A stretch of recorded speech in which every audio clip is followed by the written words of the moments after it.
هذا القرآن يوحدنا لطريق الخير يوجهنا الله تعالى أنزله ورسول الله معلم. الحمد لله الذي أنزل على عبده الكتاب ولم يجعل له عوجا، والحمد لله الذي قال في كتابه أتل ما أوحي إليك من الكتاب وأقم الصلاة، وأشهد أن لا إله إلا الله وحده لا شريك له القائل في كتابه إن هذا القرآن يهدي للتي هي أقوم ويبشر المؤمنين الذين يعملون الصالحات أن لهم أجرا كبيرا، وأشهد أن سيدنا ونبينا محمدا عبد الله ورسوله القائل في سنته خيركم من تعلم القرآن وعلمه. أما بعد، السلام عليكم ورحمة الله وبركاته. walaalayaal waa barnaamij cusub oo diini ah oo hadalka ilaahay iyo qur-aanka kariimka ah habkii loo akhriyayo sidii nebi moxamed sala allahu calayhi wasalam uu u akhriyey kadib markii malaku jibriil ilaahay qur-aanka ugu soo dhiibo macalinkiisa noqday ee uu ilaahay uga soo qaaday ee nebi moxamedna sala allahu calayhi wasalam saxaabadiisa uu ku baray, saxaabaduna taabiciintii ay ku bareen, taabiciintuna qoladii ku xigtay taabiciinta ay ku bareen ilamaa uu inaga ina soo gaadhay. waa habka qur-aanka kariimkaa loo akhriyayo, waa cilmiga la yidhahdo cilmu tajwiid, cilmiga qur-aanka kariimkaa habka loo akhriyayo. inagu tajwiid baynu u naqaanaa, waa cilmi loo baahan yahay. hadalka ilaahay siduu ilaahay u doonayo inaynu u akrinaa waa mid meesha ku habboon, waajibna ah. sidaas darteed walaalayaal, waa deris aynu ugu talagalnay bal inaynu taabanno cilmiga tajwiidka iyo qeybihiisa iyo fasalada uu ka kooban yahay. in sha allahu tacaala intuu ilaahay inaga karsiiyo. deriskeena koowaad oo aynu bilaabayno hadda waxaa la yidhaha mabaadi'u cilmi tajwiid. cilmi wal oo la baranaya waxa uu leeyahay qodobo oo asaasi ah, qodobo gundhig u ah oo asaas u ah oo runtii ay tahay in la ogaado. waxaa muhiima markaa inaynu ogaano cilmigan tajwiidka ah iyo habka qur-aanka kariimka ah loo akhriyayo qodobada uu ku qotomo. cilmi waloo culumta ka midana waxaa loo eegaa 10 qodob oo asaasi ah. qodobka koowaad waxaa weeye kelmadda atajwiid oo ah cilmigan aynu baranayno maxay tahay. culimadu waxay yidhahdaan kelmaddan tajwiid luqada carabiga waxay ka timid ficilka jawada tajwiida oo macnaheedu yahay wax wanaagsan ama waxa xun wixii ka soo horjeeda oo wixii wanaagsanaa ah. waa sida runtii annashr fi lqiraa'aati alcashr ibn اljazari raximah llahu tacaala oo caalimka weyn ee cilmu tajwiidka iyo cilmu qiraa'aadkii uu sheegay. luqada waxaa weeye ataxsiin, waa wanaajin.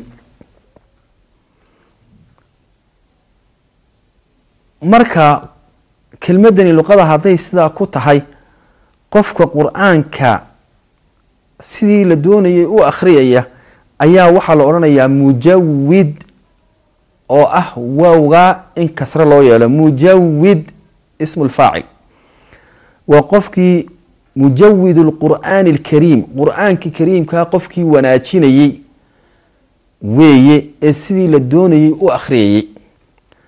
qiradaa uu akhriyayana waxaa la odhanayaa mujawadatun, waa mid si wanaagsan loo akhriyayo. isagiina waa qofkii akhriyaya waa mujawid, waa qof qur-aankii si wanaagsan u akhriyaya. qur-aanka uu akhriyayana waxaa la odhanayaa waa qiraa'a mujawada, waxa weeye waa qiro si wanaagsan loo akhriyayo. waa xagga luqada. culimada qur-aanka iyo qiraa'aadka iyo cilmiga tajwiidku waxay u yaqaanaan eray bixin ah ikhraaju kulli xarfin min makhrajihi wa icطaa'uhu xaqah wa mustaxaqahu min asifaat.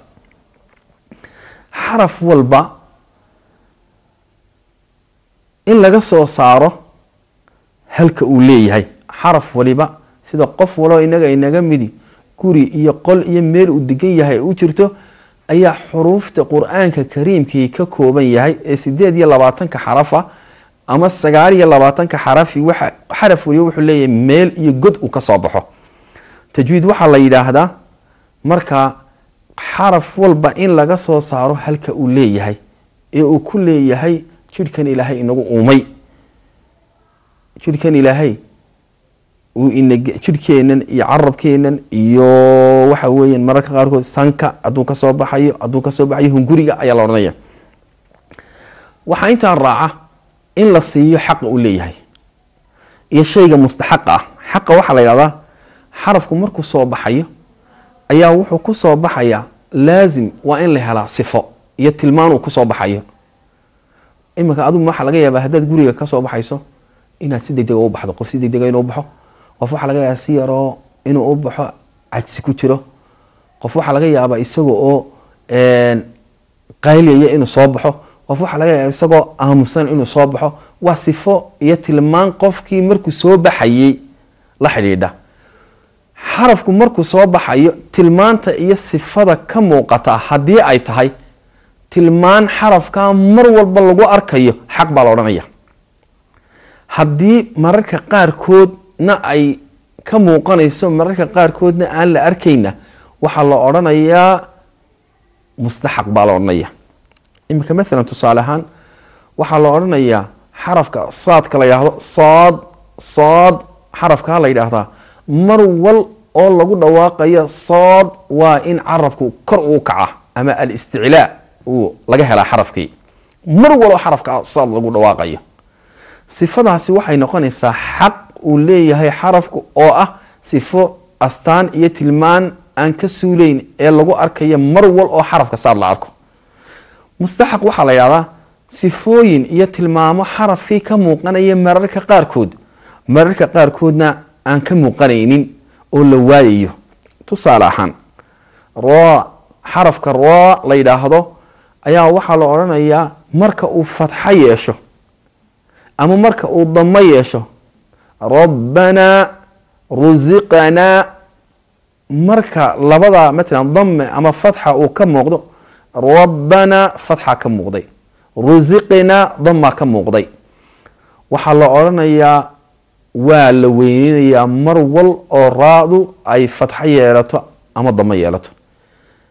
sifadaasi waa marka fatxa iyo damo lagu arko ayay ra-da la weyneynaya. haddiise raadu ay kasra yeelato risqaa imaka waa la yaraynayaa xarafka raada loo yaqaano haddii kasra ay risqaa ayaad odhanaysaa. marka tajwiidku marka aynu soo ururinay eray bixin wuxuu noqonayaa waa eray bixinta culimada qur-aanka iyo tajwiidka iyo qiraa'aadka in xarafka laga soo saaro halka uu leeyahay oo aan meel kale lala doonan, in la raaciyo sifada uu leeyahay iyo tilmaanta uu leeyahay hadday tahay tilmaan mar walba ka muuqanaysa iyo haddii ay tahay tilmaan mararka qaarkood la xidhiidhaysa. qodobka labaad mowduuca cilmu tajwiidka maxaa loo dejiyey. mowduuca loo dejiyey ee uu ka hadlaa maxaa uu yahay.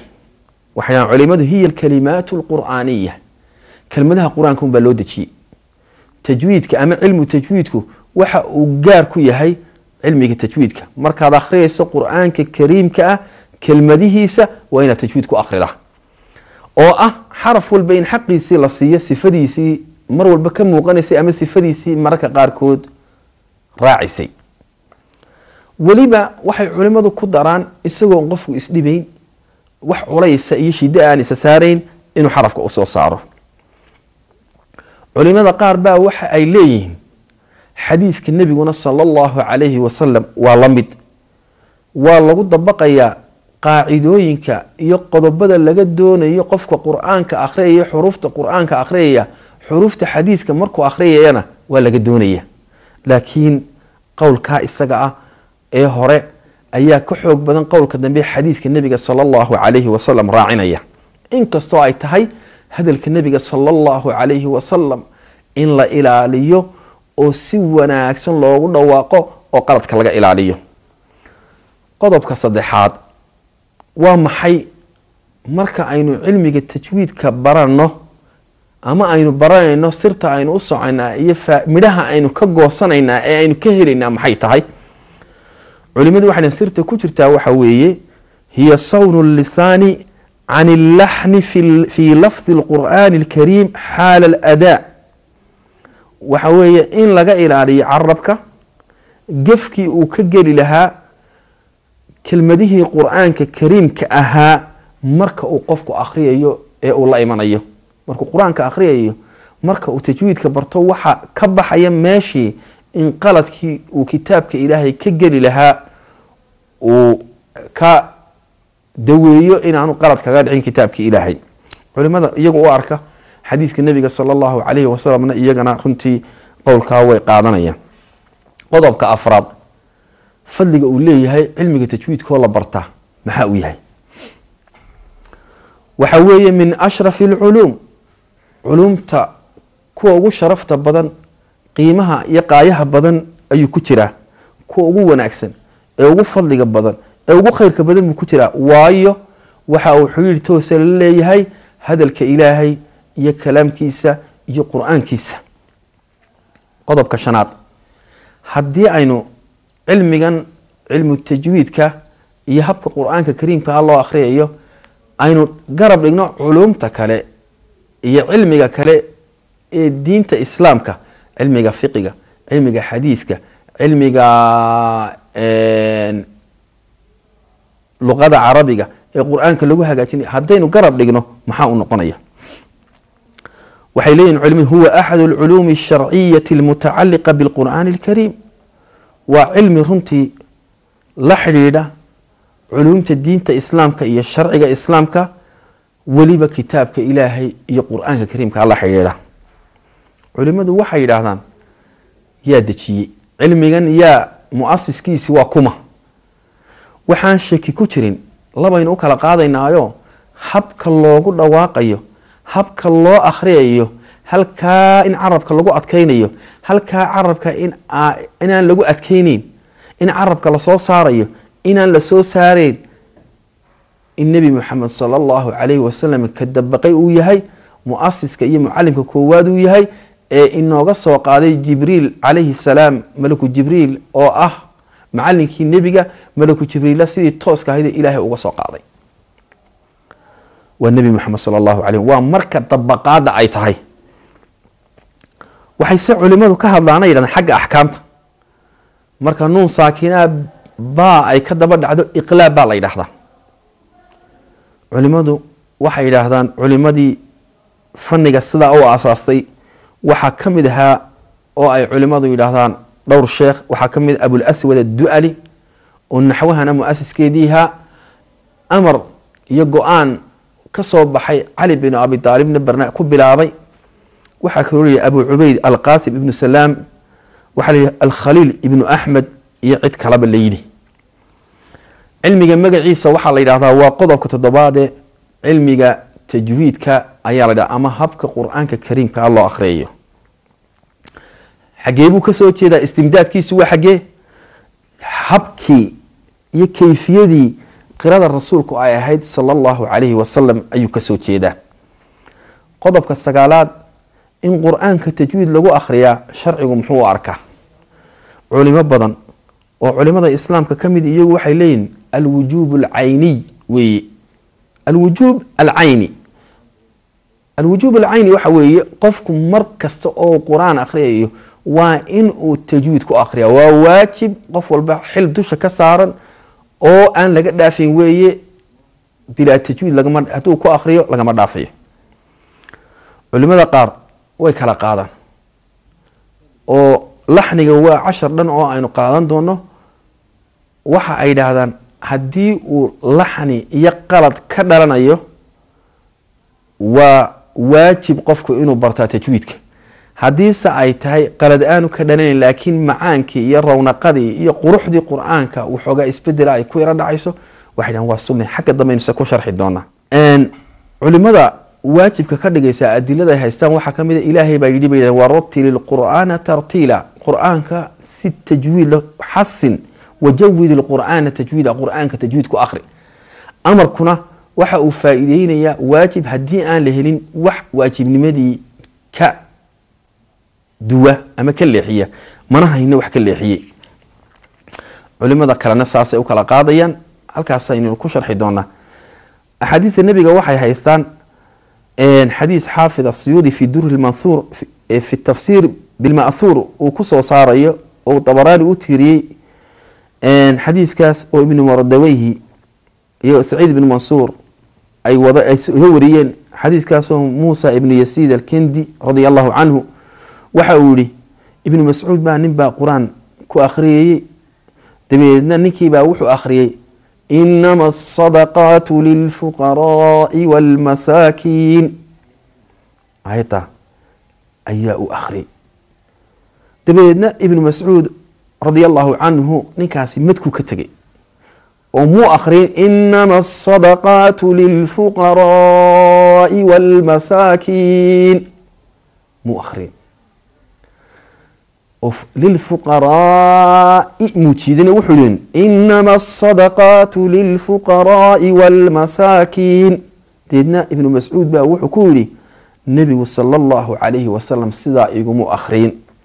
ninkii wuxuu doonayaa inuu faa'iido helo. wuxuu kayfa aqra'akaha, sidee buu nebigu kuu baray? dabeedna wuxuu yihi nebigu wuxuu yihi inama asadaqaatu lilfuqaraai walmasaakiin. waa u jiiday. marka culimadu waxay leeyihiin ibnu mascuud waxa uu ka diiday madkaa yaree uu gaabiyey buu ka diiday. xagga macnahaase haddii la jiido iyo haddaan la jiidinba waxba kama dhalanayaan. sidaas darteed in sidii nebigu u akhriya loo akhriyaa waa waajib. walaalayaal, qodobka tobnaad waxa uu yahay inta aynan qodobkaa tobnaad runtii gaadhin, culimada qaarna waaniga idiin sheegay oo waxa ay leeyihiin haddii uu macno ka dhalanayo, macna hadduu ka dhalanayo isbedel, haddii macno ka dhalanayo oo xaggii macnaha wax iska bedelayaan waa waajib. haddii kalena waxa weeye waxay noqonaysaa waajib cayniya ma noqonayso.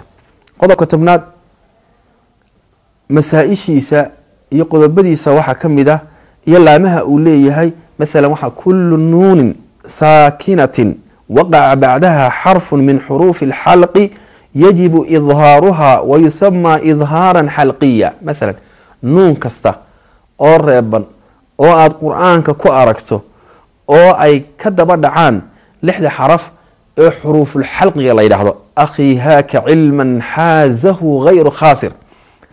hamza iyo haa iyo cayn iyo xaa iyo hayn iyo khaa waxa weeye waa inaan wax qudno ah codsan qaroorka ka yimaada qudno la yidhahda waa inaan loola iman.